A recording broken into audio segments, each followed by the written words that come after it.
नमस्कार. आज आपण एका अशा अदृश्य दुनियेत जाणार आहोत जी आपल्या सगळ्या मशीनला, आपल्या दैनंदिन जीवनाला एक प्रकारे गती देते.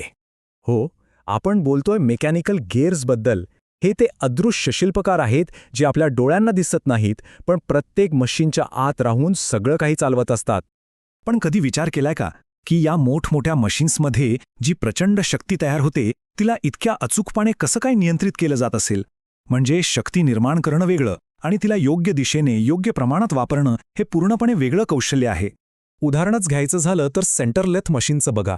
इथे प्रचंड ताकद वापरून धातूच्या तुकड्याला अगदी मिलीमीटरच्या अचूकतेने आकार दिला जातो. ही किमया घडते तरी कशी?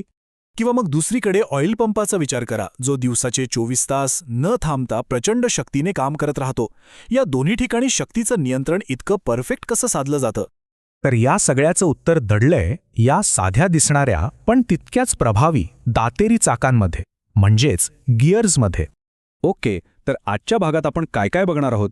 आपण सुरुवात करणार आहोत गिअर्सच्या मूळ उद्देशापासून. मग त्यांचे वेगवेगळे प्रकार कोणते आहेत ते पाहू, ते गती कशी कंट्रोल करतात हे समजून घेऊ आणि सगळ्यात शेवटी गिअर दुरुस्तीची कला काय असते यावरही एक नजर टाकू. चला तर मग सुरुवात करूया अगदी मूलभूत प्रश्नापासून. गिअर्स नक्की करतात तरी काय? त्यांची खरी भूमिका काय? तर बघा, गिअरची मुख्यत्वे 4 कामं आहेत. पहिलं आणि सगळ्यात महत्त्वाचं म्हणजे एका ठिकाणाहून दुसऱ्या ठिकाणी शक्ती पोहोचवणं. दुसरं, वेगाचं प्रमाण बदलणं, म्हणजे वेग कमी किंवा जास्त करणं. तिसरं, फिरण्याची दिशा बदलणं. आणि चौथं, हे सगळं करत असताना ड्राईव्ह पॉझिटिव्ह राहील याची खात्री करणं, म्हणजे शक्ती अजिबात वाया न जाणं, कुठेही स्लिप न होणं. आता ही इतकी महत्त्वाची कामं करण्यासाठी गिअर्स वेगवेगळ्या मटेरियलपासून बनवले जातात. जसं काम तसं मटेरियल. म्हणजे कास्ट आयर्न आणि स्टील तर आहेतच, पण काही ठिकाणी प्लास्टिक आणि फायबरचे गिअर्सही वापरले जातात. चला, आता आपण गिअरच्या दुनियेतल्या वेगवेगळ्या स्पेशलिस्टला भेटूया. प्रत्येक कामासाठी एक वेगळा गिअर असतो. आणि यातला पहिला आहे स्पर गिअर. हा सगळ्यात सामान्य आणि कामाचा भार उचलणारा प्रकार आहे. याचे दात एकदम सरळ, म्हणजे अक्षाला समांतर असतात. 2 समांतर शाफ्टमध्ये शक्ती पाठवण्यासाठी याचा सर्रास वापर होतो, जसं की सेंटर लेथ मशीनमध्ये. यानंतर येतो हेलिकल गिअर.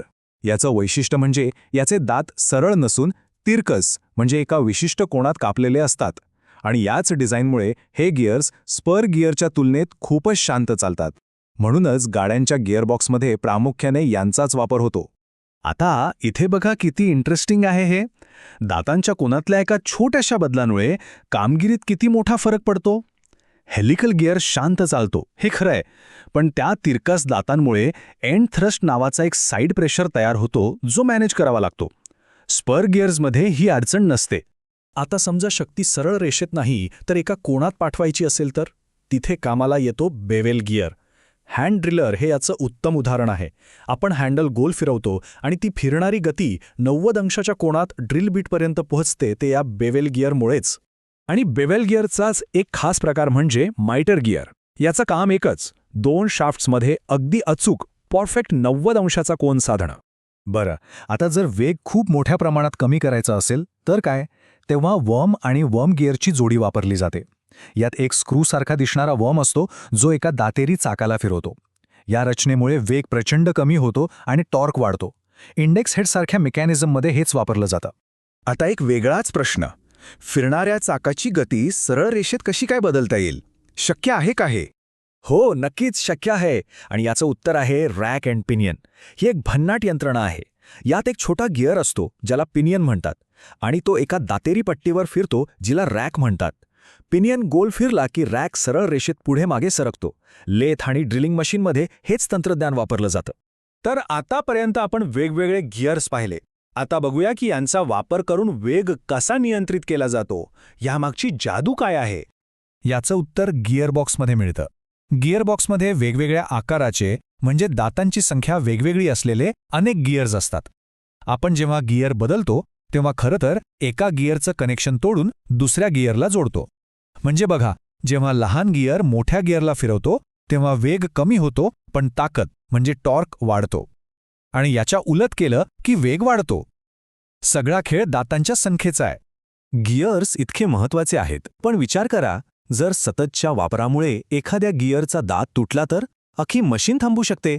मग अशावेळी काय करतात? पूर्ण गिअर बदलतात का? नाही, अशावेळी एका खास पद्धतीचा वापर केला जातो, जिला डोवेटेल ब्लँक पद्धत म्हणतात. हे खूप कौशल्याचं काम आहे. यात आधी तुटलेल्या दाताचा भाग काढून तिथे इंग्रजी व्ही अक्षराच्या आकाराची खोबण तयार करतात. मग त्या खोबणीच्या मापाचा धातूचा एक नवीन तुकडा बनवून त्यात घट्ट बसवतात आणि मग त्याला घासून फाईल करून अगदी मूळ दातासारखा हुबेहूब आकार दिला जातो. हे अगदी एखाद्या डेंटिस्टच्या कामासारखंच आहे नाही का? पण हे मशीनसाठी. तर सांगायचा मुद्दा हा की गिअर्स हे आपल्या तंत्रज्ञानाच्या दुनियेचे खरे हिरो आहेत, अदृश्य पण अत्यंत महत्त्वाचे. पुढच्या वेळी जेव्हा आपण एखादी गाडी, घड्याळ किंवा कोणतेही मशीन पाहाल, तेव्हा एक क्षण विचार नक्की करा की याच्या आत कोणती दातेरी चाकं फिरत असतील जी या सगळ्याला जिवंत ठेवत आहेत.